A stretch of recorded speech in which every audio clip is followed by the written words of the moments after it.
Hello, everybody. It's Harry Swaminathan, and today is July 27th. It's Saturday. It's about 4 p.m. Eastern Time. And I wanted to just make a quick update video because many subscribers have joined in. So I wanted to give a rundown about our existing trades. So what we have here is we have a few trades going on. Now, there's a couple of trades that newcomers can get into and a couple of trades which you should stay away from because it's already in progress. So the first one we're going to look at is the EEM. This is the largest emerging markets ETF. We put this trade around a couple of weeks ago, I would say, and it was somewhat of a longer term trade because we spotted the EEM was had taken a beating. It had come down to about 38 or 39.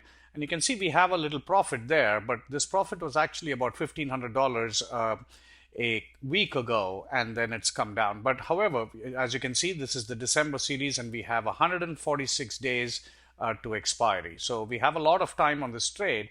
So what we want to do is I want to first take a look at the charts of or rather the position.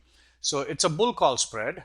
The strike prices are 40 and 47, so it's a big spread, and that's because we have a lot of time, and of course we wanted to optimize a nice bullish move, which emerging markets generally they will take a beating, but they also come back. So the trade rationale for this trade was that it had come down a little bit, as you can see, and I think we put it somewhere here where it was around 38 or so. And now it's gone up a little bit, but I think there's more room to go. And especially if the US markets do well, then the emerging markets can do very well as well. So the goal is to make about $2,500 or so. We had come up to about 1,500, but then it stalled after that. So anyway, that's as far as EEM. Now this is a trade you can get into because it's very close to our entry price, and it's a 30 contract position. However, you need to choose your own contracts based upon your account size. But it's very close to the our entry price as well. I think we entered around 38.5 or so.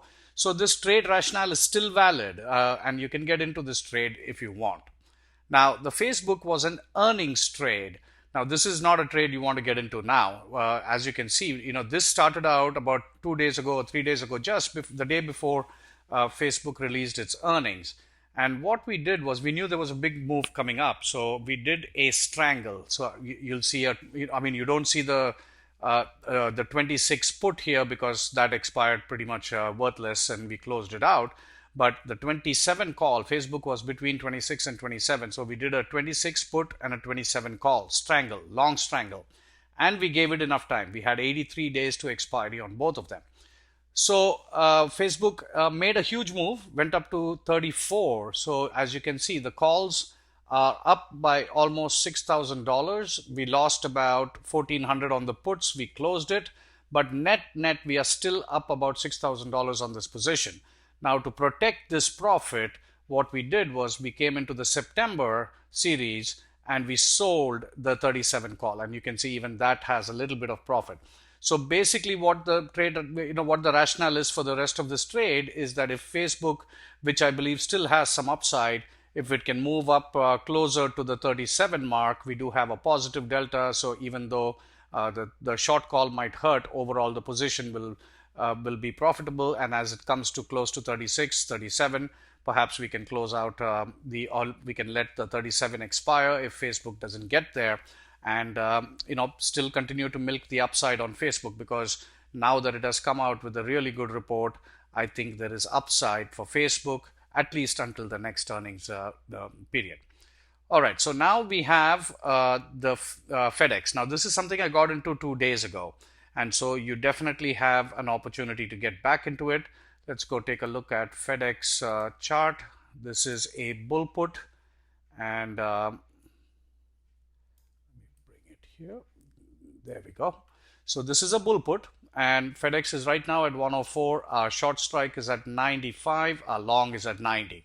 And this trade rationale is still valid. So this is a trade that you can get into at this point.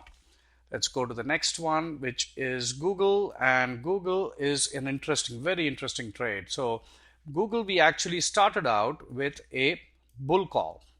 We did the 920, 930, and we put this trade when Google was at 900. So it had come off a fairly weak, I mean, not weak, but a soft earnings report. But it shook it off, and it went up to 900. It went to a low of 860 and then went up to 900. So there was definitely a bullish tone to it. However, after we put the trade on, Google started going down, and so we had a loss of about 1700, I think, on that position.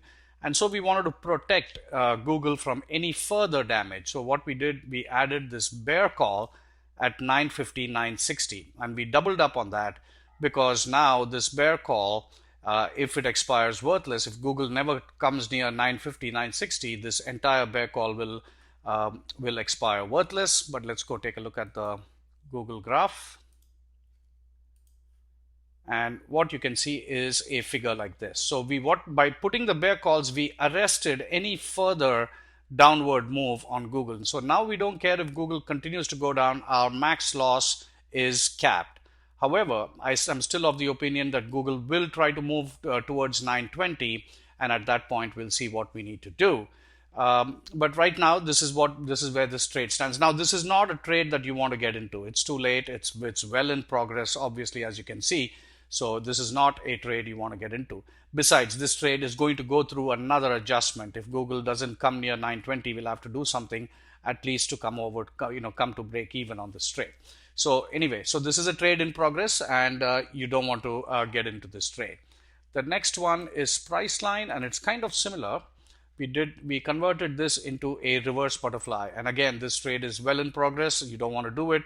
We were taking a little bit of a loss on our bear put, so we added then a bull put, and that's how we have a reverse butterfly. And what we have here is Priceline is at 900. Now, Priceline reports earnings next week or in the next 10 days. So we probably want to, either make an adjustment, or at the very least, we want to wait and see what's going on with Priceline. And so we'll, make a suitable adjustment. So, but by making this adjustment, what we really did was that, as long as it stayed outside of these wings, Priceline would be at least moderately profitable. Again, this was a trade that we were salvaging to come from behind and at least come to break even or eke out a small profit. As you can see, the max profit is 400. So this is, again, not a trade you want to get into.